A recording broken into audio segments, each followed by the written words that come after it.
किसान भाइयों, sodium chloride यानी कि NaCl, जिसको हम साधारण नमक के नाम से भी जानते हैं, यानी कि जो खाने वाला नमक होता है, जिसको हम घरों में सब्जियों में डालने में खाने के उपयोग में लेते हैं।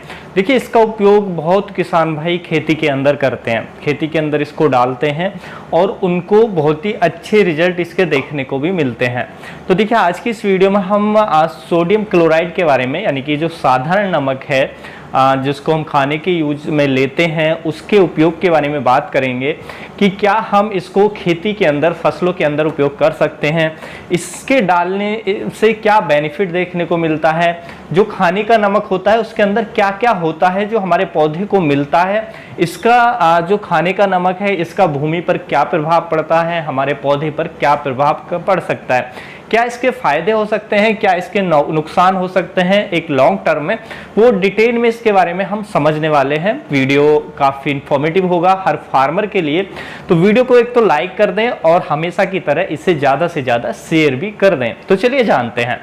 देखिए, जो खाने का नमक होता है साधारण नमक, इसको हम सोडियम क्लोराइड के नाम से जानते हैं। इसका फॉर्मूला होता है NaCl यानी कि सोडियम क्लोराइड।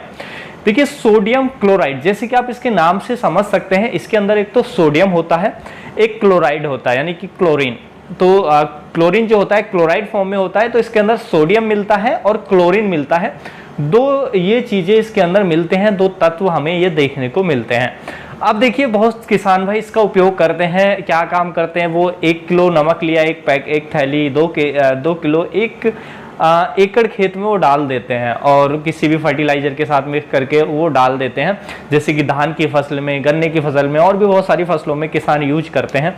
जब वो डालते हैं तो इसका बहुत शानदार असर उन्हें देखने को मिलता है। उन्हें देखने को मिलता है इसके डालने के बाद जो उनकी जो फसल है वो अच्छी देखने को मिलती है, यानी कि एकदम ग्रीनिश इफेक्ट देखने को मिलता है, फसल एकदम हरी भरी देखने को मिलती है ये डालने से। तो ऐसा उन्हें इफेक्ट देखने को मिलता है जिससे वो ज़्यादा से ज़्यादा फिर हर बार इसका उपयोग करने लगते हैं। तो देखिए, जो सोडियम है ऐसा क्यों देखने को मिलता है। देखिए, इसके अंदर जैसा मैंने बताया, एक तो सोडियम होता है, दूसरा क्लोराइड होता है यानी कि क्लोरीन होता है, जो क्लोराइड फॉर्म में हमें देखने को मिलता है। देखिए, सोडियम और क्लोराइड ये दोनों ही तत्व हैं और ये भूमि में वैसे भी पाए जाते हैं, पानी के अंदर हमें देखने को मिल जाते हैं और बहुत सारे फर्टिलाइजर में होते हैं, बहुत सारे पेस्टिसाइड में ये होते हैं। कुछ पेस्टिसाइड में हमें सोडियम की मात्रा देखने को मिल जाती है, जो हम फंजीसाइड, इंसेक्टिसाइड का यूज करते हैं। तो कुछ ऐसे होते हैं जिसमें सोडियम हमें मिलता है, तो जब हम स्प्रे करते हैं तो वो सोडियम भी जाता है प्लांट के अंदर। उसके साथ साथ जो क्लोराइड होता है यानी कि क्लोरीन होता है, तो आप जानते हैं कैल्शियम क्लोराइड और भी बहुत सारे ऐसे फर्टिलाइजर आते हैं, पोटेशियम क्लोराइड, तो इनके अंदर क्लोराइड भी होता है। पोटेशियम क्लोराइड में पोटेशियम होता है, क्लोरीन होता है। इसी तरह कैल्शियम क्लोराइड में कैल्शियम होता है, क्लोरीन होता है। तो कुछ फर्टिलाइजर से जो क्लोरीन है वो पहुंचता है हमारी भूमि के अंदर। अब देखिए, जो क्लोरीन है वो 17 आवश्यक जो पोषक तत्व हैं उनमें से एक है, जो प्लांट के लिए, प्लांट की ग्रोथ के लिए 17 आवश्यक पोषक तत्वों की जरूरत होती है, उनमें से एक क्लोरीन होता है। क्लोरीन जो होता है वो एक सूक्ष्म पोषक तत्व होता है, यानी कि इसकी मात्रा बहुत सूक्ष्म होती है, यानी कि सूक्ष्म मात्रा में जरूरत होती है हमारे पौधे को। अगर मात्रा ज्यादा हो जाए तो भी ये नुकसान पहुंचाता है, तो बहुत कम मात्रा में जरूरत होती है। जो पूरा हो जाता है कहां से, कोई फर्टिलाइजर आप दे रहे हैं या आप पानी के अंदर भी सोडियम और क्लोराइड मिलता है, तो पानी आप दे रहे हैं तो उससे भी पूर्ति हो जाती है, क्योंकि बहुत कम मात्रा में क्लोरीन चाहिए होता है हमारे प्लांट के डेवलपमेंट के लिए। देखिए, अगर क्लोरीन की कमी प्लांट के अंदर हो जाए तो उससे प्लांट का डेवलपमेंट रुक जाएगा, क्योंकि ये 17 आवश्यक पोषक तत्वों में से एक है जो क्लोरीन होता है। वहीं पर यदि हम सोडियम की बात करें, सोडियम आवश्यक न्यूट्रिएंट्स में नहीं आता है, यानी कि पौधे के लिए अगर सोडियम की कमी हो जाए तो उस पर कोई खास प्रभाव हमें देखने को नहीं मिलता है। लेकिन हाँ, सोडियम पौधा लेता है अपनी डेवलपमेंट के लिए, उसे कुछ ग्रोथ में हेल्प करता है जो सोडियम होता है, लेकिन वो एसेंशियल न्यूट्रिएंट्स में नहीं आता है। आवश्यक पोषक तत्वों में जो सोडियम है वो नहीं आता है। सोडियम अगर कम भी हो जाए, ना भी प्लांट को मिले, तो वो कोई डिफिशियंसी शो नहीं करता है। अगर मिल जाए तो थोड़ा बहुत, जो बहुत कम मात्रा में रिक्वायरमेंट होती है प्लांट को लेता है, वो मिल जाए तो प्लांट की थोड़ी ग्रोथ को बेहतर करता है। यहाँ पे आपको ये समझने वाली बात है, सोडियम इतना इंपॉर्टेंट नहीं है लेकिन क्लोरीन इंपॉर्टेंट है। अब देखिए, सोडियम और क्लोरीन दोनों की बहुत कम मात्रा में जरूरत होती है। क्लोरीन की भी बहुत कम मात्रा में, इसको सूक्ष्म पोषक तत्वों में गिना जाता है, एसेंशियल न्यूट्रिशन होता है जो हमारा क्लोरीन होता है, तो बहुत कम मात्रा में जरूरत होती है। वो ही कम मात्रा पौधे को ना मिले तो पौधे का डेवलपमेंट रुक जाएगा, जिससे पौधे की ग्रोथ अच्छी नहीं आएगी। लेकिन अगर ज्यादा मात्रा में मिल गया, बहुत कम मात्रा में पीपीएम में जरूरत होती है, उससे ज्यादा पौधे को मिल गया तो टॉक्सिसिटी आएगी। देखिए सोडियम और क्लोरीन ज्यादा मात्रा में होने से प्लांट में क्या इफेक्ट डालते हैं कि वो हमारे पौधे की जो पत्तियां हैं वो बर्न होने लगती हैं, किनारों से जलने लगती हैं। अगर सोडियम की टॉक्सिसिटी हो जाए, क्लोरीन ज्यादा हो जाए सॉइल के अंदर, तो पौधे की ग्रोथ नहीं आती है, पौधा पूरी तरह उसका डेवलपमेंट रुक जाता है, पत्तियां बर्न होने लगती हैं, तो बहुत साइड इफेक्ट होते हैं। अब देखिए जो सोडियम और क्लोरीन है ये काफी बेनिफिट भी देते हैं प्लांट को, लेकिन बहुत कम मात्रा में चाहिए। अब देखिए बहुत सारे किसान भाई जब डाल देते हैं सोडियम क्लोराइड, मान लीजिए एक बार उन्होंने यूज कर लिया तो एक बार दो बार उनको अच्छे रिजल्ट देखने को मिल जाएंगे। क्योंकि देखिए क्लोरीन एक तो जो क्लोरीन होता है फोटोसिंथेसिस में हेल्प करता है, फोटोसिंथेसिस क्लोरोफिल के सिंथेसिस में हेल्प करता है, क्लोरोफिल निर्माण में, तो जिससे फसल हरी भरी हमें देखने को मिलती है। और भी इसके काफी महत्वपूर्ण वर्क होते हैं क्योंकि ये आवश्यक पोषक तत्व है क्लोरीन। वहीं पर जो सोडियम होता है ये भी हमारे पौधे की ग्रोथ में हेल्प करता है। देखिए सोडियम क्या है, बहुत जगह जो हमारे पोटेशियम, अगर पोटेशियम की कमी प्लांट के अंदर है और सोडियम मिल रहा है तो पौधा सोडियम ले लेता है।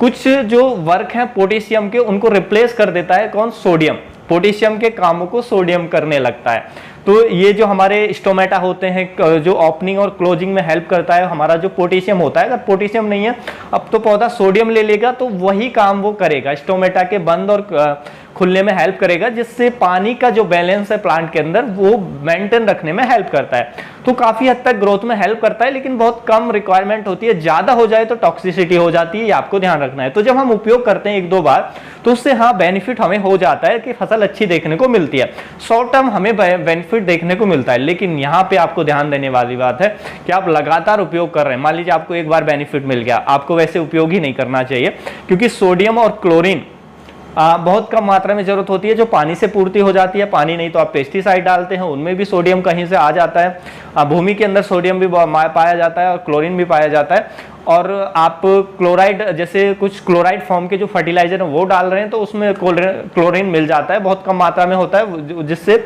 बहुत कम मात्रा में ही भूमि को जरूरत होती है, तो वहां से प्लांट को पूर्ति हो जाती है। लेकिन सोडियम क्लोराइड यानी कि नमक जो आप डाल रहे हैं उसमें बहुत ज्यादा मात्रा में सोडियम यानी कि सोडियम होता है और क्लोराइड होता है। तो जब आप उसको डाल रहे हैं तो बहुत ज्यादा मात्रा में प्लांट को भूमि में वो पहुंच रहा है। अब देखिए शुरू में उसका उतना असर नहीं देखने को मिलेगा, अच्छे बेनिफिट आपको देखने को मिल जाएंगे, क्योंकि क्लोरीन क्या है, एक न्यूट्रिशन है, पौधे को पूरा होगा तो पौधे में एक हरापन आता है। सोडियम भी बेनिफिट देता है, लेकिन आप हर बार अगर उसको डालने लग जाएं खेत के अंदर तो उससे क्या है कि सोडियम और क्लोरीन की अधिकता बढ़ जाएगी। सोडियम आपकी भूमि के अंदर बहुत ज्यादा हो जाएगा और क्लोरीन भी आपकी भूमि के अंदर ज्यादा हो जाएगा। सोडियम भूमि के अंदर अगर ज्यादा होता है तो बहुत खतरनाक हो जाता है हमारी भूमि के लिए, हमारी फसलों के लिए। फसलों की ग्रोथ बिल्कुल नहीं आएगी, उसके साथ साथ फसलों के लिए दुष्परिणाम तो ये देता ही है। सोडियम अगर भूमि में बढ़ जाए तो ये भूमि को जो केमिकल प्रॉपर्टीज हैं वो बिगाड़ देता है, भूमि को बंजर बनाने में सबसे बड़ा योगदान होता है अगर इसको ज्यादा हो जाए सोडियम। तो अगर आप लगातार डाल रहे हैं तो आपकी जो भूमि है वो बंजर हो जाएगी। देखिए क्या है कि जो हमारे भूमि के अंदर जो पार्टिकल्स होते हैं, जो कण होते हैं, उनको चिपकने से रोकता है। जो ह्यूमस होता है या हमारा कैल्शियम होता है वो कणों को आपस में चिपकाए रखता है, लेकिन ये क्या काम करता है, उनको चिपकने से रोकता है, जिससे जो मिट्टी है वो हमारी खराब होती है, वो मिट्टी हमारी बंजर होती है और मिट्टी की जो केमिकल प्रॉपर्टीज है वो पूरी तरह बिगड़ जाती है। तो बहुत ही नुकसान कर सकता है अगर आप बार बार डाल रहे हैं, आपको लॉन्ग टर्म में आपकी भूमि भी खराब हो जाएगी और आप उसमें कोई भी अच्छी फसल नहीं ले सकते हैं।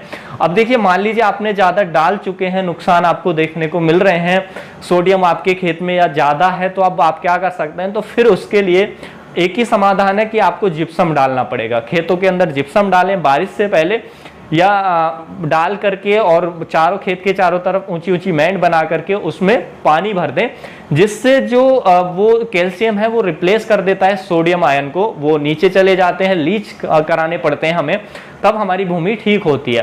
तो उसमें हमें प्रोसेस करना पड़ता है, एक लंबा प्रोसेस करना पड़ता है, जिसके बाद ये अच्छा हमारी भूमि में जो सोडियम है वो कम होता है और वो लीच होता है। तो देखिए हमें सोडियम जो क्लोराइड, यदि साधारण नमक का आप उपयोग कर रहे हैं, हो सकता है आपने एक बार उपयोग किया हो, आपको बेनिफिट मिला हो, दो बार उपयोग करें बेनिफिट मिले, लेकिन इसको ना उपयोग करें, एक बार भी उपयोग ना करें, क्योंकि लॉन्ग टर्म में आपकी भूमि बंजर हो जाएगी और फसल भी आपकी बिल्कुल भी अच्छी नहीं आएगी जब इसकी सोडियम और क्लोराइड की अधिकता हो जाएगी आपके खेतों के अंदर। तो इसको बिल्कुल उपयोग ना करें। मैंने आपको डिटेल में इसके बारे में समझा दिया है। तो उम्मीद है जो आज की जानकारी है आपको अच्छी लगी होगी। जानकारी अच्छी लगी तो वीडियो को लाइक करें, ज़्यादा से ज़्यादा इसको शेयर भी कर दें। फिर मिलूंगा मैं आपको एक और नई वीडियो में नई जानकारी के साथ। तब तक के लिए आप अपना ख्याल रखें। धन्यवाद।